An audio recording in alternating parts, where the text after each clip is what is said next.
Olá a todos e todas, eu aqui novamente, Davidson Viana, professor da Universidade Federal do Paraná, e hoje eu vou conversar com vocês sobre esquizofrenia. Pois é, eu vou dividir uma tela aqui, só um minuto. Uhum, aí está. Opa. O que é esquizofrenia, gente? Antes de tudo, esquizofrenia como desde a primeira aula eu falo isso, é um diagnóstico categorial. É um diagnóstico que inclui uma variedade grande de manifestações e pessoas bem diferentes podem receber esse diagnóstico, por exemplo. Então, por isso que é um transtorno, acima de tudo, com uma configuração diagnóstica mais sindrômica. O diagnóstico da esquizofrenia, ele é clínico, ele é a partir da descrição, sim, é desses os sinais, comportamentos e sintomas. Esses sintomas, eles mudam ao longo do tempo, né? E é essencial, então, que a gente tenha uma boa visão da história de vida da pessoa. Não existe nenhum sinal e sintoma de, ó, esse sintoma ele é próprio da esquizofrenia. Então, por exemplo, sintomas psicóticos. A gente está vendo aqui ao longo do curso que sintomas psicóticos podem aparecer no episódio depressivo grave, pode aparecer no episódio maníaco, né? Sim, pode aparecer na intoxicação por cocaína, ela pode aparecer num quadro orgânico, pode aparecer na demência, né? Então, o sintoma psicótico não é sinal patognomônico de esquizofrenia. E também a gente tem que evitar a nomenclatura que remete à doença, né? Então, o Carlinhos é esquizofrênico, ele é portador de esquizofrenia. Ele não é portador de nada, ele não está portando carteira, arma, nada disso. A nomenclatura correta é: o Carlinhos, ele recebeu o diagnóstico de esquizofrenia naquele momento da vida por aquele serviço ou por aquele médico, né? Então, ele recebeu o diagnóstico de esquizofrenia. Ele foi identificado naquele momento, né? Porque isso pode mudar ao longo do tempo, sim, com os critérios diagnósticos que configuram, né, a esquizofrenia. Então, é importante porque isso também é uma maneira de falar que combate o estigma, né?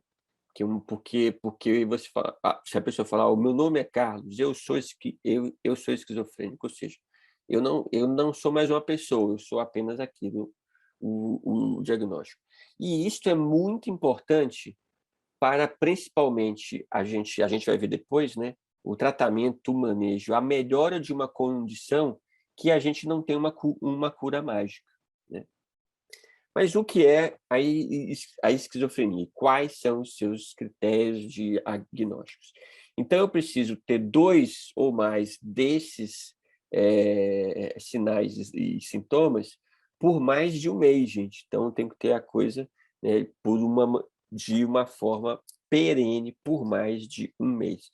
Se é menos que isso, se a pessoa escuta a voz, mas aconteceu, ou está mais autorreferente, achando que todo mundo está falando dela, mas tem uma semana, e se for alguns dias e passou, a gente tem que investigar, né? Porque, que nem eu falei, sintomas psicóticos, eles podem ter várias causas, né? Então, a pessoa precisa ter, né? E aqui eu não vou repetir esses sinais que eu fui falando aqui ao longo do curso, delírios, né? A atividade delirante, ela precisa ter alucinações visuais, auditivas, ela precisa ter um discurso desorganizado, né? Então, um discurso que às vezes não faz sentido, né? Com uma salada assim, de palavras, muitas vezes, ou sim, ou mesmo sim, é basicamente com uma linha de raciocínio que é inverossímil. eu posso até ter um comportamento grosseiramente desorganizado, isso até em casos sim, mais graves, ou um comportamento que a gente chama de catatônico, né? A catatonia é um negativismo extremo, então a pessoa fica paralisada, ela não responde nem a comandos verbais, você levanta o braço dela, o braço sem o braço fica. Por que a pessoa fica assim? Ninguém sabe, mas há muitas teorias. Às vezes o grau de desorganização do comportamento ele é tão intenso que a pessoa não consegue coordenar nem mais as funções mentais mais básicas, né? E eu posso ter sintomas negativos, né? Que é a expressão emocional evoluída, falta de vontade, sim, de fazer as coisas. Então, isso tudo precisa ter mais de um mês. A gente categoriza sempre os sintomas positivos e negativos, né? Então, os sintomas positivos é essa atividade delirante extrema, as alucinações, agitação psicomotora, uma desorganização acompanhada de agitação. E a gente tem esse conjunto aqui de que os psiquiatras costumam chamar de sintomas negativos, né? Que é o isolamento, que é o negativismo, que é assim, a catatonia ou a desorganização do comportamento que exacerba esta falta de vontade ou falta de capacidade de se relacionar com os outros, né? Além disso, né, importante, eu preciso ter prejuízos funcionais. Sim, e eu preciso excluir outros diagnósticos. Este prejuízo funcional é importante porque muitas vezes existem pessoas excêntricas, exóticas, com crenças diversas da nossa, falando que escuta vozes, mas estes sintomas não prejudicam a vida dela tanto assim, né? Então a gente tem que olhar muito com calma para não chamar todo sintoma que saia do que a gente considera normal de, isso é um sintoma que precisa ser corrigido. Então a gente tem que, além de listar, observar, aguardar para dar o diagnóstico, né? E não dar o diagnóstico iniciar a primeira consulta, de fazer diagnóstico diferencial, né? Porque assim como a depressão, né? Aquilo que eu falei para vocês é um diagnóstico de exclusão que a gente tem que excluir ou sim outras causas orgânicas. Aqui é um filme que a gente indica, tem vários filmes, mas esse é bem interessante que não romantiza e também não, porque tem alguns filmes que acabam tendo um olhar mais romântico também para a questão da esquizofrenia. Então tá lá o Solista de 2009, ganhador do Oscar na época. E aqui eu falando, né? Os sintomas positivos e negativos que eu já descrevi aqui para vocês. A esquizofrenia, pessoal, por que esse cuidado grande com o diagnóstico? Que ela é muito associada ao estigma. É importante a gente identificar, mas sim, importante que no bojo do nosso tratamento não tenha o objetivo único e simples, apesar de que ser um objetivo importantíssimo, da redução dos sintomas. Mas eu tenho que pensar a questão da exclusão social, do acesso, sim é desigual, sim é do preconceito, e pensar numa lógica também, sim é por que não, mas normalizante do sim diferente. Eu vou dar um exemplo para vocês, assim, o tanto que, às vezes, é possível ter uma ação social, comunitária, de postura clínica, que tem um efeito importantíssimo de evitar essa exclusão. Vamos pegar um diagnóstico que também tem uma causa orgânica, né, da síndrome de Down, né?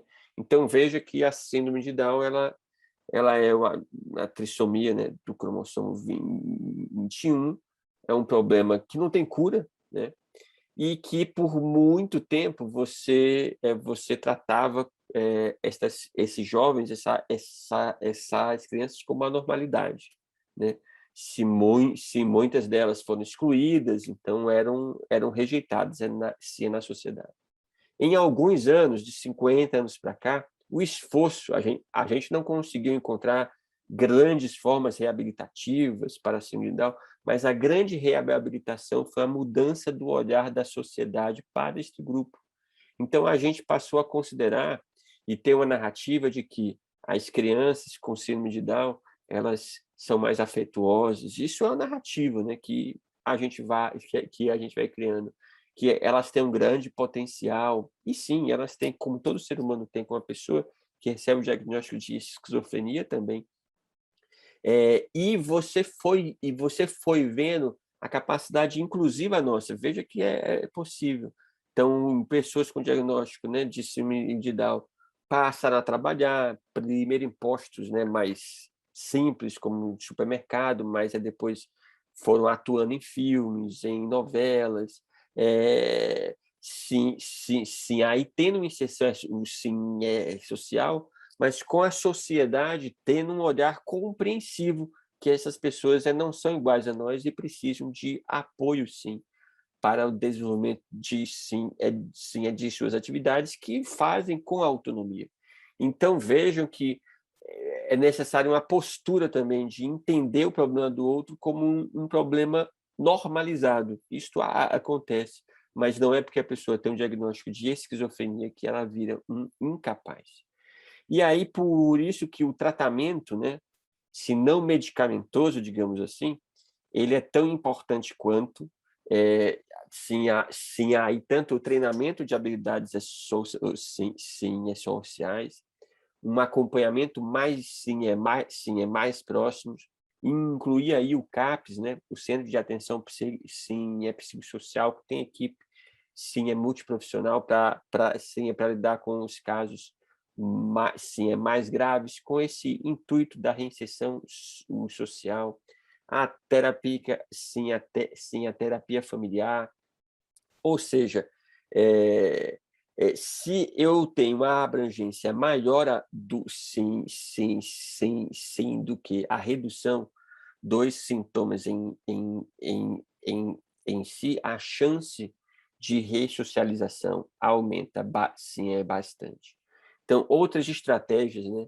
Há apoio mútuo, suporte entre pares, grupos de ouvidores de vozes. Esses grupos de ouvidores de vozes, se vocês nunca ouviram falar, uma estratégia bem interessante, porque eles consideram o sintoma que muitas vezes não é possível de ser eliminado com os psicofármacos. Esse é um ponto importante. Os antipsicóticos, assim como os antidepressivos, eles não são 100% eficazes. Eles ajudam muito a reduzir os sintomas psicóticos, a reduzir as alucinações auditivas, mas eles têm uma eficácia também próxima a 60% a 70%. Então, existe uma boa parte das pessoas que tem essa experiência, que não consideram essa experiência boa, que querem reduzir essa experiência, mas os antipsicóticos não possuem efeito, porque o efeito também é limitado. E aí, no caso, só para trazer o exemplo do grupo de ouvidores de voz, é uma estratégia que trabalha, por exemplo, para eu identificar outras estratégias de eu lidar com essas vozes. Olha, quando eu fico nervoso, a voz aparece, ou ouvindo música, isso me acalma. Eu começo a identificar que esta voz não manda em mim, mas sim que o corpo é meu. Então, assim, claro que não é sim, eu estou simplificando aqui o percurso dentro de uma modalidade dessa, mas eu estou falando que é possível também eu ter uma abordagem em que eu trabalhe outras formas de manejar, inclusive fatores estressores que pioram os sintomas psicóticos. A própria terapia ocupacional, com suporte no trabalho, espaços de convivência, estratégias de geração de renda para que muitas vezes a pessoa com diagnóstico de esquizofrenia, ela não vai voltar a ser exatamente a pessoa que era antes, mas ela pode reencontrar um caminho diferente de ter uma autoestima e de ressignificar o seu eu, né? E é isso que a gente chama de recovery, né? Então, recovery são várias estratégias que não lidam apenas em reduzir os sinais e sintomas, mas eles trabalham com essa perspectiva que muitos desses sintomas eles não serão eliminados com o tratamento medicamentoso e que a gente tem que ensinar, né, e apoiar a pessoa a aprender a conviver com eles. Essa abordagem, gente, eu acho que vocês podem estar falando assim, nossa, que coisa mais pessimista, então quer dizer, eu estou sendo realista aqui, né? E não estou trazendo um quadro mágico de que o tratamento da esquizofrenia é esse daqui. Não, porque não é simples assim. A limitação é clara dos antipsicóticos. Então, aqui, só para resumir tudo isso que eu falei, né?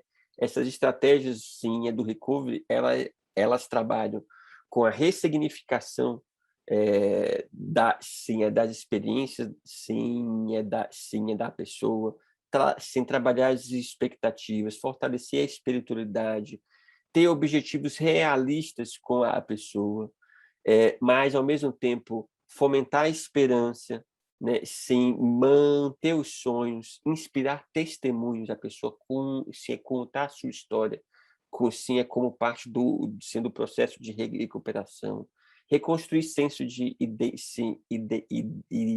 identidade, fortalecer sim, a rede de apoio, identificar estratégias comunitárias que podem ser pontos de apoio para essa pessoa e focar em novas potências para a vida. Mas os antipsicóticos eles têm um efeito mais que reconhecido, né? Eu indico que vocês vejam a aula específica sobre antipsicóticos, né? Mas a gente tem os antipsicóticos típicos e atípicos, que nem a gente viu na aula específica.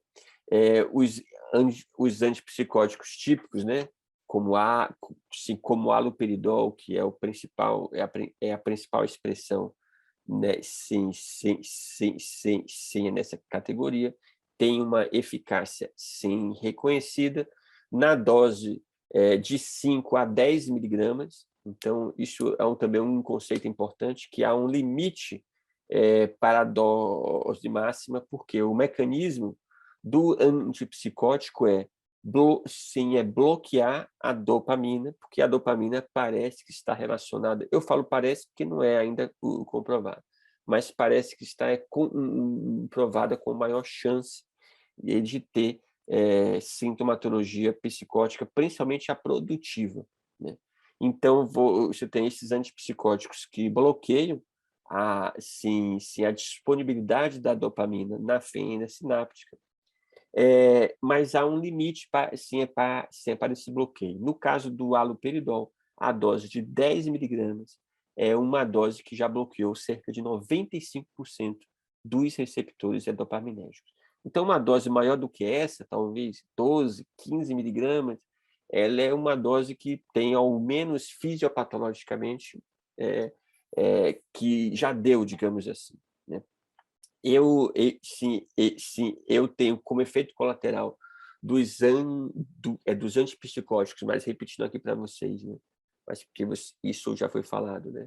A acatesia, né? Que é as pernas inquietas, né? Então, o nome disso de acatesia são as pernas inquietas. Às vezes a gente não entende por que a pessoa está tão inquieta assim com as suas perninhas. É efeito do antipsicótico.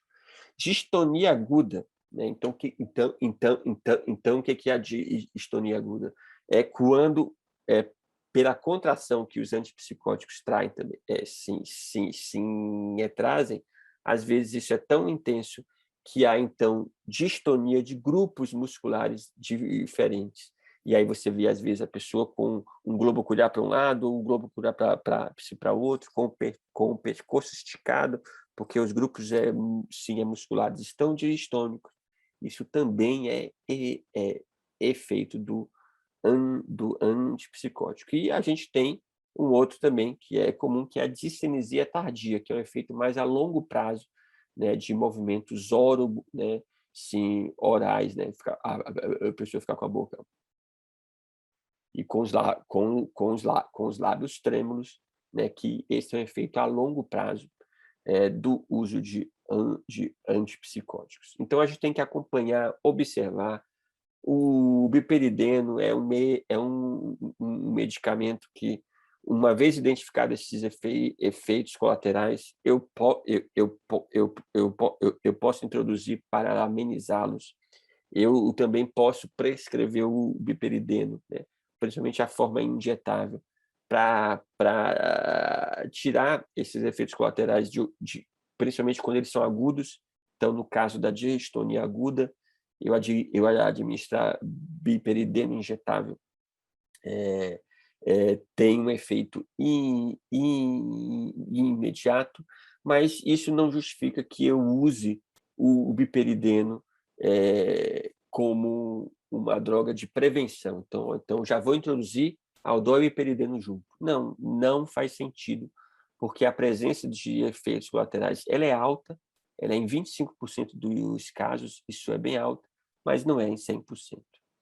E a gente tem os atípicos, né? Os de segunda geração, digamos assim, né? Que a gente tem a risperidona, a olanzapina, a quetiapina, a clozapina, que também tem efeitos extrapiramidais, gente, com exceção da clozapina, mas os outros também têm efeitos extrapiramidais, mas em menor, sim, a porcentagem. Enquanto o haloperidol está lá entre 20% a 25%, aqui é entre 8% a 10%, mas ainda assim eu tenho um número grande de pessoas que têm esses efeitos colaterais. Um outro efeito colateral que a gente precisa acompanhar muito de perto, né? No uso dos antipsicóticos, no caso dos atípicos, o potencial diabetogênico e também a obesidade, o ganho de peso, né? Então, alguns países, inclusive, criam programas. A pessoa começou a tomar olanzapina, o quetiapina, então a gente tem que controlar o peso dela, começar a pesar e ver se há ganho de peso ou não, né? A risperidona e aí todos os atípicos também tem uma faixa aí tanto para a dose inicial quanto a dose máxima. Então, no caso da risperidona, é de 2 a 6 miligramas, olanzapina é de 10 a 20, né? E aí vai. Então, é isso, gente. O importante sim, eu tenho que tratar. Os antipsicóticos são sintomáticos, então eu tenho que avaliar o seu efeito de acordo com a redução ou não, sim, dos sintomas. Isso tem que ser compartilhado com a decisão de cada o usuário, né? Porque querendo ou não, os efeitos colaterais, se a gente não explica eles antes, sim, a presença deles, porque como vocês viram, eles são muito intensos. Eles facilitam a descontinuação, sim, do tratamento. Ok? Então, obrigado por nos assistir e até a próxima aula.